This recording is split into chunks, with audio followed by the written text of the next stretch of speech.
Si Yeshua revenait, il aurait une barbe et sûrement des cheveux longs, on lui dirait... si on ne savait pas que c'était le Seigneur, on dirait, vous ne faites pas partie de l'Église tant que vous n'avez pas coupé vos cheveux.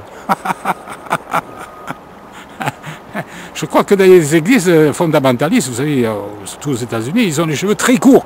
C'est un péché de les laisser pousser. Donc le Seigneur, lui, il serait jeté dehors de l'église, banni. Et puis continuera à prêcher, mais sans le Seigneur, bien sûr, évidemment. Voilà. Est-ce qu'il reviendra en costume cravate, le Seigneur? Je crois pas. Non, ça c'est une mode de maintenant. Ouais, ouais. Non, il dit dans la Bible qu'on aura des robes blanches. Je ne sais pas si c'est imagé ou pas, j'en sais rien, mais bon. En tout cas, c'est costume cravate, il n'en parle pas, le Seigneur. Non, comme des rasoirs électriques. Il n'y aura pas de magasin. Je vais acheter un rasoir pour la fête des pères. Non, ça n'existera pas. Non, il n'y en aura pas. Rassurez-vous, je suis sûr de ça. Parce que Dieu, Elohim, a fait des barbes aux hommes. Yeshua avait une barbe. Les apôtres avaient des barbes. Les patriarches avaient des barbes. Alors, il nous a fait des bras, des jambes, une tête, des pieds, des mains et une barbe. Alors, bien sûr, les gens, ils n'osent quand même pas se couper la tête, bon, alors ils se rasent. Non, mais ben, c'est vrai, quoi. Il nous a fait une barbe, mais ça, on peut le raser, alors on le rase.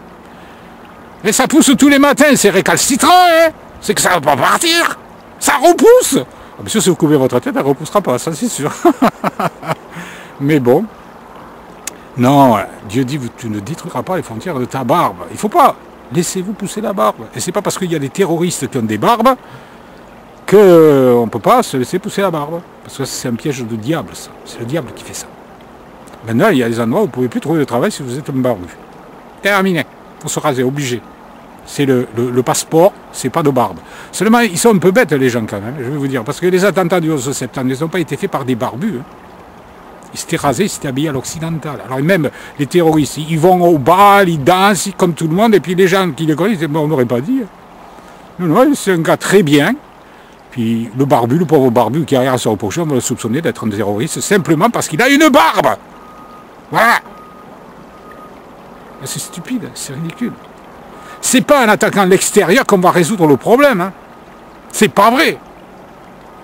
Non, si les gens reviennent à Dieu, à la Torah, et ils observent les commandements de Dieu dans la Bible, qui sont aussi bien dans la première partie que la deuxième partie, ben ça résoudra le problème. Plus personne n'aura envie de tuer son voisin. On s'aimera.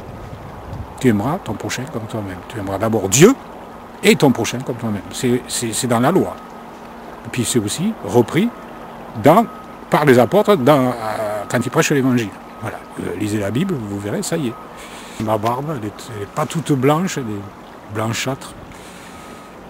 Mais il fait un temps où elle n'était pas blanche. Mais remarquez, je ne la laissais pas pousser.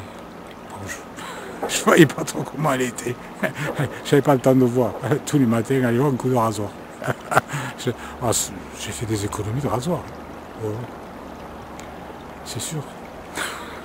Et puis, je perds moins de temps à la salle de bain, ça c'est clair. Parce que je mettais un moment pour me raser. Je me rasais de très près. Oui, oui. J'aimais que ce soit lisse.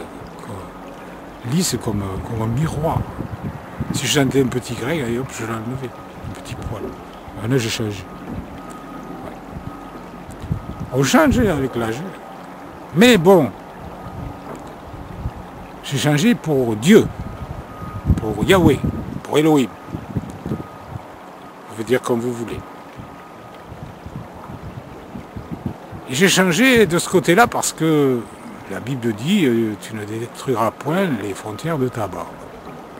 Puis ça, quand je le vois, je ne sais pas si je l'avais vu même.